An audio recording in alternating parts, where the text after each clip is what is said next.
What I'm Yes. telling you is that someone said to me the other day Yeah. that you were talking about you can't take someone's opinion serious if they go into a Superman shirt, and they said that you were referring to Roxy. I said, No, not at all. I didn't think so. I didn't think so. I love The Rocks. The Rocks always gives you, and the thing is, The Rocks always looks for the best, and so Mhm. you know that factoring in when you watch, and you can tell that it pains her to deliver a bad review of anything. She doesn't do it. And She doesn't that do it. speaks to her heart. Like, she's a Yeah. good person, and she supports Chris. So I would never infer Roxy, and anyone Yeah, who's yeah. mad is When it was kind of out of context when I think they brought it up to me originally, or how they said it, and then when someone else said this, someone else clarified it. It was like, well, no, it's kind of like what you were talking about, meaning me, with when you talk about like the premiere, like when you go to a premiere, Sure. it's hard to take anybody, not serious, but it's like you get kind of intoxicated with everything going on there. So the same could be said about going to a screening sitting next to James Gunn. Well, It's like, this is the 100% thing. Like, look, you see the first reactions coming. I don't buy a word of any of these first reactions. It's not the because first reactions out. I didn't even see the first reactions are out. Some people are tweeting out who got access. They're not, obviously nobody of note, because this whole the idea of like, oh my God, they might lose access, as if they care about that anymore. But the truth is, the thing is, and I really want to dispel that notion for the people who are watching. Sure. Critics are not out here like, oh, I'm afraid I'm not going to get access. Variety broke Eternal spoilers right after the premiere, and those guys were back at the next MCU premiere. So it's about status, and how much following you have determines if you want to break a embargo or not. But the idea here with this is that you're seeing a bunch of, and fellow colleagues, by the way, and I'm saying it's not one person, but fellow colleagues who are if you're making this massive deal that you're getting to go to the Superman movie premiere and you're wearing the shirt and you're interviewing James Gunn, I am not going to take your opinion seriously. It doesn't mean I don't take you as a person seriously. I'm not going to take your opinion seriously until I see the movie, and then I'll put it on content. I think that's the keyword. You just said the keywords. You just said the keywords. You said until I see the movie. Exactly. Until I see the movie, then I can put it in context and see these things and look at your reviews, and then I have a context to go from.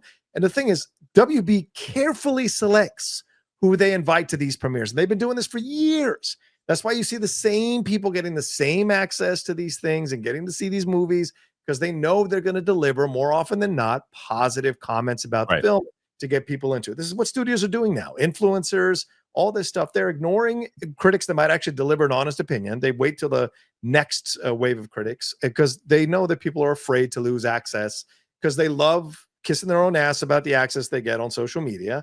They love getting stroked by fans and followers for getting access to this stuff. And they have celebrity worship instincts. Some of them, not all. Again, this all applies to some, not all.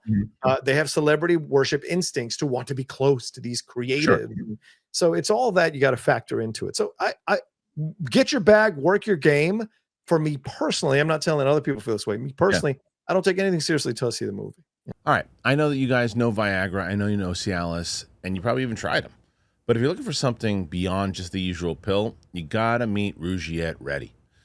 There are other companies that rely on similar ingredients to support the blood flow, but RUGIET Ready is the next-gen prescription treatment designed to help amplify the arousal in the brain and increase the blood flow. So if the usual pills aren't doing the trick, RUGIET Ready could be the answer. It's essentially 3-in-1 formula, dissolves right under your tongue to absorb fast, so you'll be ready in just 15 minutes on average, not hours, and it affects up to 36 hours. That means you can stay confident, you can stay present, and in control when the moment's right. If you want proof, over 150,000 men have made the switch, and you can read their customer reviews right on the site. Now, getting started, that's simple. RUGIET connects you with the board-certified doctor, 100% online, and if prescribed, your treatment ships to you quickly right to your door. So connect with a provider at rugiet.com/Christian to see if a RUGIET Ready prescription is ready for you. Connect with the provider at rugiet.com/Christian to see if a RUGIET Ready prescription is right for you. You can use that code Christian to get 15% off today. That is RUGIET, RUGIET.com/Christian. Use that promo code Christian, get 15% off today. Head to rugiet.com/Christian and use that code Christian. You get 15% off today. Use the code to support the show, and so RUGIET knows that we sent you.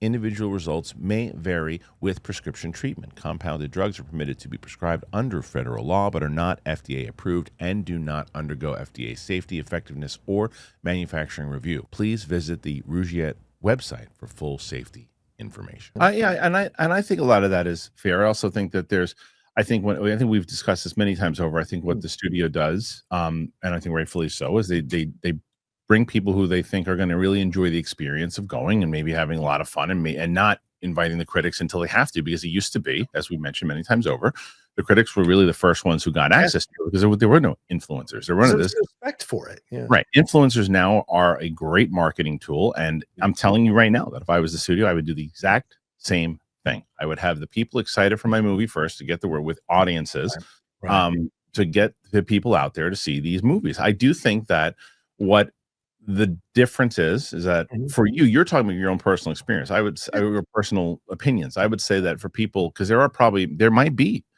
people there that the influencers that you follow and people that you're like, well, you know what? I actually follow these particular people. And a lot of the times I'm on the same page, whether they're excited or not.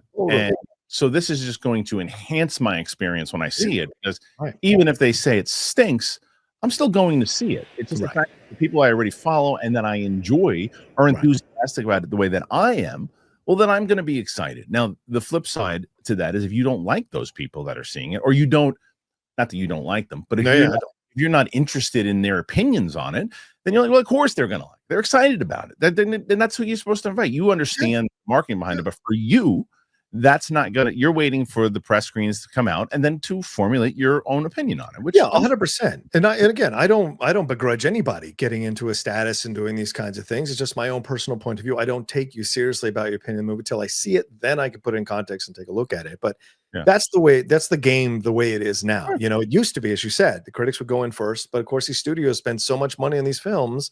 And they've bought into the fan. But by the way, it's not an accident that we had the fans versus critics thing happen over the last 10, 15 years, where critics have been essentially pilloried from pillar to post and ostracized and ridiculed and made fun of, because the fans want to feel just as powerful as the critics. And I think that's fair to feel that way. But I think the studios were invested in creating that dissension and that battle so that they could, on the other side, make connections with the influencers, kind of play to the fans, because they want to make money. It's a business. Of course it is. And it's also you have people that if they don't have, maybe if they're looking at the movie on a fan's perspective and looking at it in a way that they're excited, as opposed to someone who's not a Superman fan who has to review it for their outlet, and they're going in and going, I gotta go see Superman. Right. And I'm gonna go check it out. And that's bad too. There's tons of those people. We know a lot of them. Yes. If you go in with a preconceived notion negative, that's just as bad as going in with a preconceived notion positive. I want to make it clear. Like, so we're fair, consistent across the field. Like, I don't like to see people who are going in with their minds already made up about a movie. Some of you may not believe this, but I do not have my mind made up about Superman. I want to see the movie. I want to like the movie.